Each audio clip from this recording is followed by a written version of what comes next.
Not every Japanese motorcycle is a success story. Some are collecting dust in showrooms across the country, ignored, overlooked, and practically unsellable. In this countdown, we are breaking down 7 Japanese bikes that dealerships are desperate to move. And trust me, number 1 will shock you. Number 7. Honda CTX 700. It was marketed as the perfect blend of cruiser comfort and commuter convenience, something any rider could hop on and feel at home. However, instead of appealing to a broader audience, it fell into a strange identity crisis. As a result, dealerships across the country are struggling to get rid of them. Priced around $7,600 when new, the CTX 700 features a 670 cubic centimeter parallel twin engine, producing 48 horsepower and 44 pound-feet of torque. It comes with a continuously variable transmission, front dual-disc brakes, rear single-disc brake, telescopic front suspension, and a Pro-Link rear suspension. Weighing 478 pounds, it balances cruiser comfort with commuting practicality. This concept, however, clashed with the expectations of cruiser enthusiasts. Typically, cruiser fans want big V-twin engines, loud exhaust notes, and a more mechanical feel. The CTX's smooth, quiet engine and scooter-like behavior turned those traditional riders away almost instantly. On the flip side, daily commuters and scooter enthusiasts who might appreciate the automatic transmission were put off by the bike's bulky cruiser styling, floorboards, and laid-back ergonomics. Instead of drawing in both audiences, the CTX managed to push them both away. One of the biggest challenges was its styling. The CTX 700 has a long, low-slung cruiser silhouette with awkward plastic fairings and futuristic lines. It doesn't resemble a traditional cruiser, nor does it quite fit the look of a sport tourer. It just sits somewhere in between, neither here nor there, leaving potential buyers confused about what the CTX was supposed to be. Then, there's the practicality debate. While the bike does offer strong features like a comfortable seat and impressive fuel economy, it lacks storage options, touring accessories, and the customization potential that cruiser riders typically expect. Add to that the engine, which, while smooth, feels underpowered for long highway journeys, making it seem more like a glorified scooter than a full-fledged motorcycle. Dealerships quickly realized that this confusion translated directly to sluggish sales. CTX models lingered on showroom floors for months. Even the dealers themselves struggled to pinpoint the bike's target audience. Some tried marketing it as a commuter's dream, while others leaned into the cruiser identity.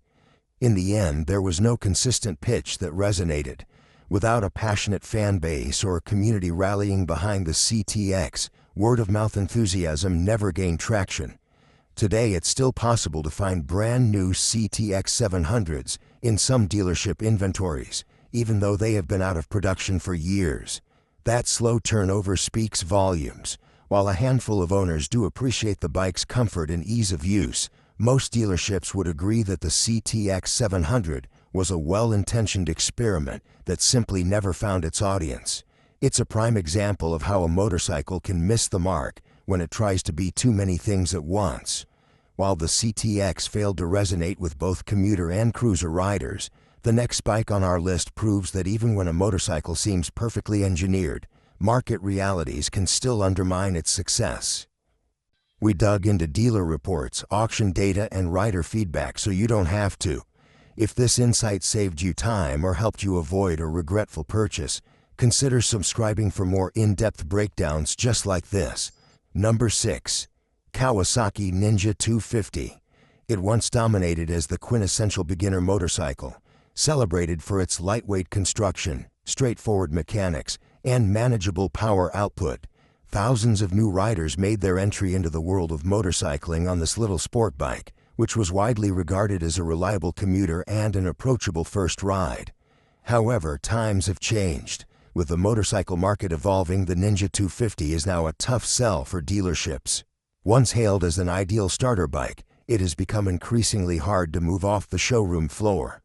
Originally priced at around $4,000, the Ninja 250 features a 248 cubic centimeter parallel twin engine, delivering 32 horsepower and 16 pound-feet of torque.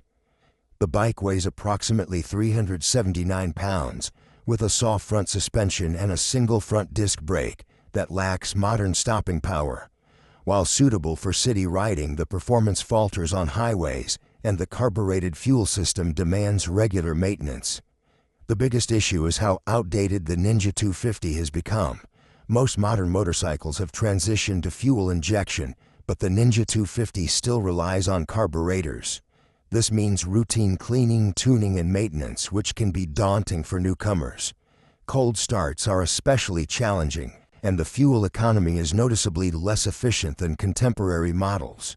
In a market where ease of ownership is increasingly important, this aspect alone is a significant disadvantage. The suspension system also contributes to the bike's declining relevance.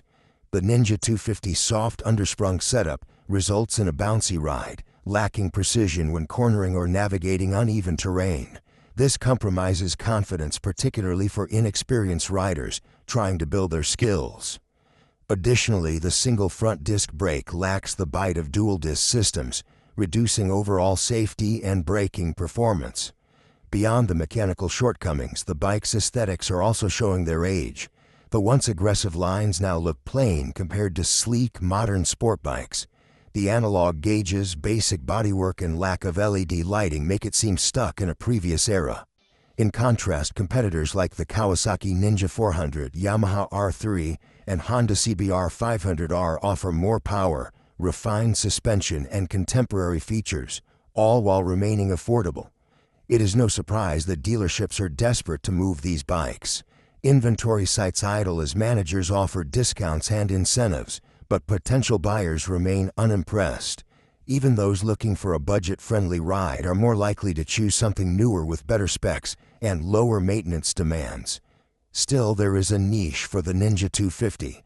Some riders appreciate its mechanical simplicity and the hands-on maintenance it requires. For those willing to put in the effort to keep it running smoothly, it remains an affordable, lightweight commuter that still offers a taste of sport bike styling. Yet in the broader market, it has been left behind by stronger, more modern rivals. And if you thought dealing with outdated tech was frustrating, just wait until you see the next bike that combines modern innovation with overwhelming complexity, leaving even seasoned riders scratching their heads. Number 5. Honda DN01. There are motorcycle experiments, and then there is the DN01, a machine so strange, so out of sync with rider expectations, that it left even the most devoted Honda fans scratching their heads. This was not just another new model, it was a bold, futuristic attempt to merge multiple genres into a single bike. Instead of making history, it made confusion. What Honda delivered was part cruiser, part scooter, part sport bike, and completely misaligned with what the American market wanted. The DN01 features a 680 cubic centimeter V-twin engine, delivering 61 horsepower and 47 pound-feet of torque. Weighing 595 pounds, it feels sluggish, with slow acceleration and lazy throttle response. Priced at $15,000, it failed to meet expectations, both in power and resale value. The real problem was not the performance, it was the identity. This bike did not look like anything else on the road. Its long, low-slung shape and futuristic panels made it feel like a science fiction prototype rather than a production motorcycle. The design alienated traditional cruiser buyers who were looking for chrome and classic lines. It confused sport bike riders who were expecting something nimble and aggressive. And it totally missed with scooter fans who found it way too large and awkward for urban commuting. Then came the transmission. Instead of the standard manual gearbox that riders expect, Honda equipped the DN01 with a fully automatic transmission. It was supposed to attract new and casual riders, but it ended up turning everyone off. For cruiser guys, the manual shift is part of the joy. For sport riders, shifting is where the control lies. Take that away and you take away the soul of the ride. The automatic system was smooth, but it felt disconnected, like riding a motorcycle with training wheels. Ergonomically, the bike was another misfire. The riding position felt awkward for long distances, with handlebars that were too far forward and foot controls that made no sense for taller riders. It was not comfortable. It was not sporty. It was not fun. and at nearly 600 pounds it was a nightmare to manage at low speeds or during tight maneuvers. Dealers quickly realized they had a problem. The DN01 was not moving, it was not getting trade-ins. It was not generating buzz. Without strong aftermarket parts, without rider clubs, and without word of mouth, it simply stalled. Buyers were not just avoiding it, they were actively telling friends to steer clear. In the end, Honda swung for the fences and struck out hard. The DN01 was meant to be a revolution. Instead, it became a punchline. You might find one sitting in a corner at your local dealership, still waiting for someone brave enough to take a chance. Now, while the DN01's strange design and automatic transmission turned off buyers, the next motorcycle on our list took the opposite route, leaning too heavily on tradition to the point of becoming outdated. Number 4. Yamaha R6. For years, the R6 was considered the undisputed king of the racetrack. It was engineered with a singular purpose: uncompromising speed. At its core lies a 599 cubic centimeter inline four-cylinder engine, producing 123 horsepower and around 45 pound-feet of torque. The bike features a fully adjustable inverted front fork and a monoshock rear suspension, both tuned for track precision. Weighing approximately 420 pounds, it also includes dual front disc brakes for razor-sharp stopping power. Originally priced above $12,000, it remains a lightweight, high-revving powerhouse. But here's the problem: it was too focused. Everything about the R6 was built for racing, and that made it almost unusable for everyday riding. Riders were forced into an extremely aggressive riding position, with high rear-set foot pegs and a forward-leaning posture that placed a ton of weight on the wrists and shoulders. For short track sessions, that posture worked, but for daily commutes or weekend rides, it was punishing. Even worse, that hardcore design made it intimidating for newer riders. While some beginners dream of owning an R6, most quickly realize it is a physically demanding machine that requires real skill and serious endurance to ride properly. At low speeds, especially in traffic, the R6 becomes a nightmare. The suspension, optimized for high-speed stability, feels harsh and unforgiving on uneven pavement, and the engine tuning favors screaming high-rev action rather than usable low-end torque. Then there's the issue of insurance.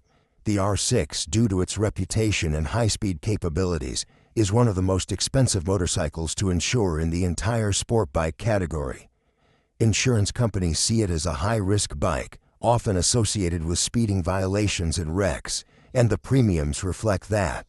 For younger riders in particular, the insurance bill alone can be enough to turn them off the bike entirely. Maintenance is another sticking point. The R6 is not a cheap bike to own. The valve service intervals come quickly, and because of the high-performance nature of the engine, labor and parts are more expensive than your average middleweight. Tires wear quickly, chain adjustments need constant attention, and because it's no longer in production, some parts are becoming harder to find or more expensive by the month. That's right. As of the year 2021, Yamaha officially discontinued the R6. Tightening emissions regulations in both the United States and Europe forced Yamaha to retire it, and instead they released the R7. The R7 features a more street-friendly parallel twin engine, a more relaxed riding position, and a lower price point, making it more appealing to everyday riders. But this shift left the R6 in limbo. Dealerships are now sitting on leftover R6 stock they simply cannot move. Despite being a beloved track weapon, it is just not what today's market is looking for. Riders want versatility, comfort, and reliability. They want bikes that can be ridden to work during the week and enjoyed on twisty backroads during the weekend. Not a retired supersport that requires chiropractor visits after every ride. With a price tag that used to start above $12,000 and ownership costs that rival some luxury bikes, the R6 has simply become too much for most riders. Even with steep markdowns and aggressive dealer incentives, it remains one of the hardest Japanese motorcycles to sell today. Now that we've talked about the fall of a track legend, let's shift gears to the next bike, a machine that wanted to dominate the sport touring category but ended up pricing itself out of its own market. Number 3. Suzuki GSX-S 1000 GT. Designed to blend sport bike power with touring comfort, the GSX-S 1000 GT aimed to capture both performance enthusiasts and long-distance riders. Its powerful engine, modern electronics, and sleek design seemed promising on paper. The Suzuki GSX-S 1000 GT features a 1,000 cubic centimeter inline four-cylinder engine that generates 150 horsepower and 106 pound-feet of torque. It has dual-disc front brakes and a single-disc rear brake, adjustable suspension, and a curb weight of approximately 506 pounds. Priced at around $13,499, it also offers a 6-speed transmission and a full-color digital display. However, this model has faced significant challenges in finding its target audience. One major issue is its awkward positioning within the sport touring segment. Sport touring motorcycles are meant to offer a harmonious combination of spirited performance and comfortable cruising. Unfortunately, the GSX-S 1000 GT leans too heavily on the sport aspect while neglecting essential touring attributes. The riding posture feels overly aggressive, which may tire riders on long trips, and the seat is firm, causing discomfort after just an hour of riding. Additionally, the minimal wind protection from its fairing is insufficient for extended highway use, leading many riders to question its practicality as a touring machine. The price tag is another sticking point. With a base cost around $13,499, the GSX-S 1000 GT is not considered affordable. Adding optional accessories such as hard saddlebags can increase the price significantly, often surpassing $15,000. At that point, many buyers turn their attention to more established sport touring models like the Yamaha FJR 1300 or the BMW K1600B, both of which offer superior comfort, longer touring capabilities, and stronger brand loyalty. Then there is the matter of styling. Suzuki attempted to modernize the GSX-S 1000 GT with a futuristic aesthetic, but many riders find the result unappealing.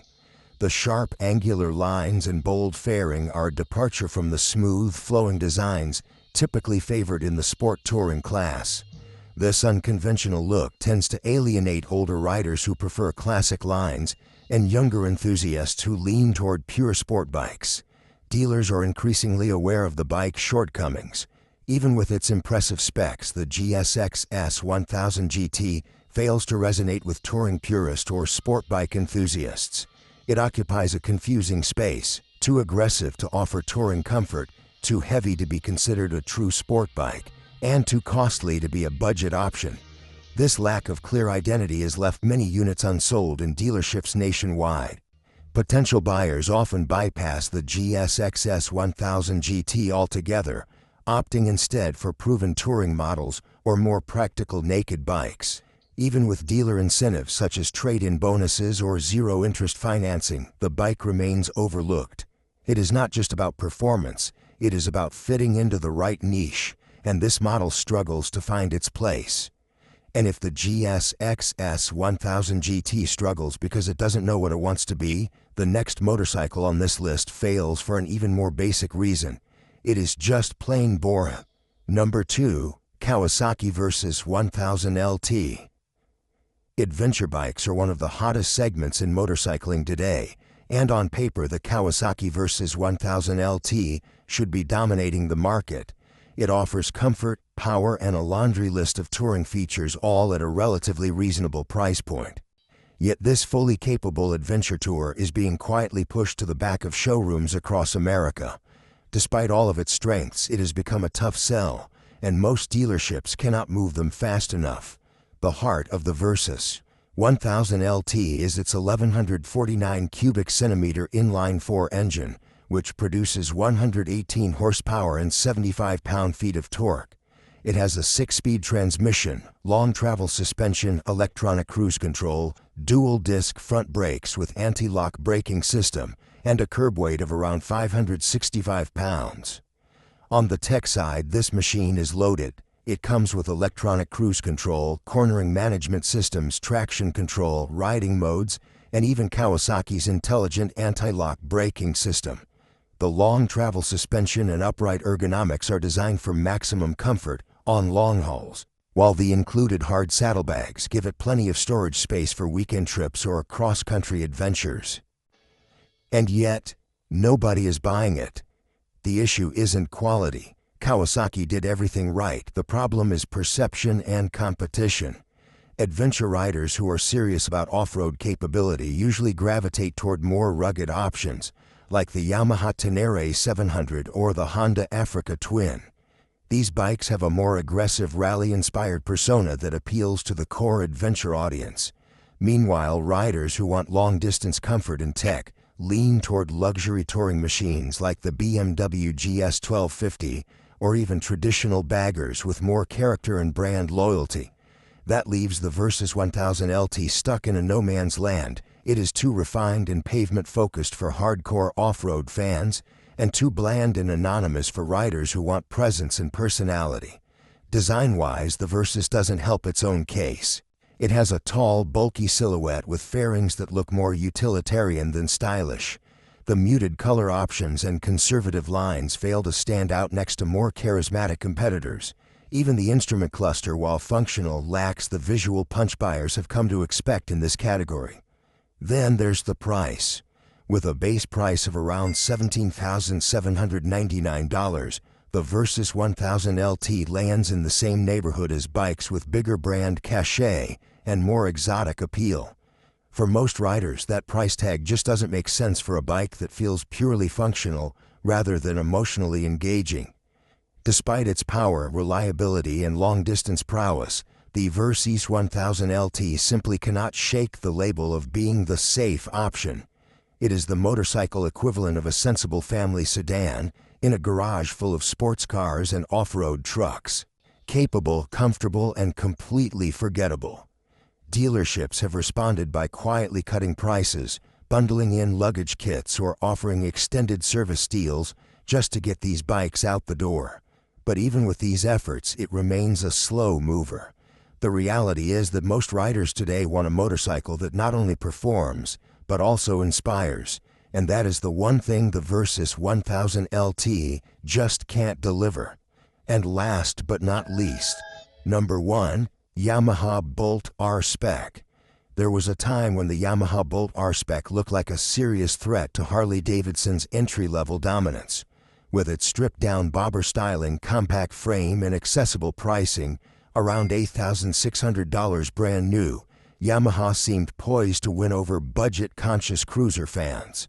But instead of lighting up showroom floors, this bike has turned into one of the slowest-moving Japanese cruisers on the market today.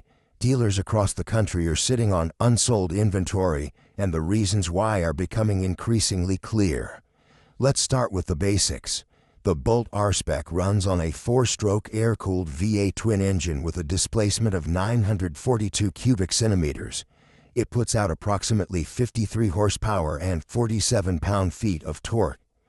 The 5-speed gearbox feeds power to the rear wheel via a low-maintenance belt drive, and its wet weight comes in at 542 pounds. It has dual rear piggyback shocks with front disc and rear disc brakes, and the seat height is a manageable 27.2 inches, which makes it easy to plant your feet flat at stops. Perfect for newer riders or those looking for stability at low speeds. So with decent specs, why is this bike collecting dust? The first issue is branding. No matter how competitive Yamaha tries to be in the cruiser market, American buyers, especially older cruiser-oriented ones, are incredibly loyal to Harley-Davidson. And while the Bolt tries to channel that same raw, minimalist style, it lacks the cultural heritage, sound, and character that make Harley models feel iconic. Buyers who walk into a dealership looking for a cruiser want that unmistakable V-twin rumble, the chrome, the bad boy image. The Bolt R-Spec just does not scratch that same itch. Then there's the performance problem. While the engine is reliable, it does not exactly thrill. At 53 horsepower, it lacks the punch that many cruiser fans expect, especially when competing with used Harley-Davidson Sportsters or even the newer Honda Rebel 1100. The torque figure of 47 pound-feet means acceleration is modest at best.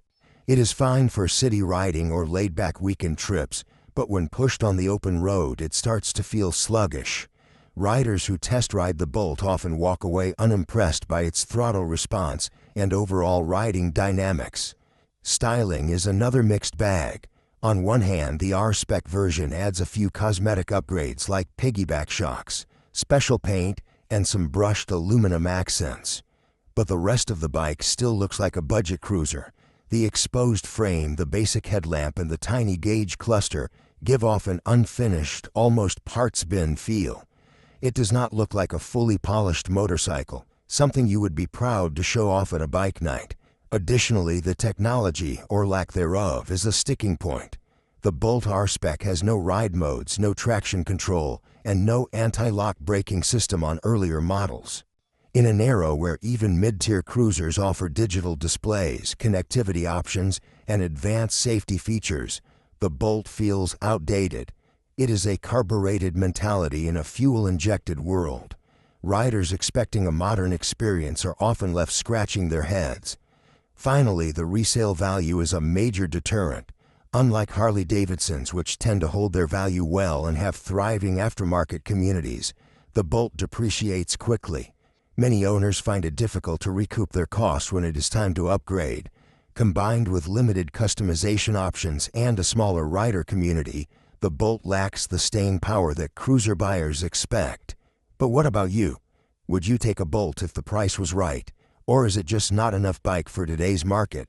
Let us know in the comments, and don't forget to subscribe for more brutally honest motorcycle breakdowns.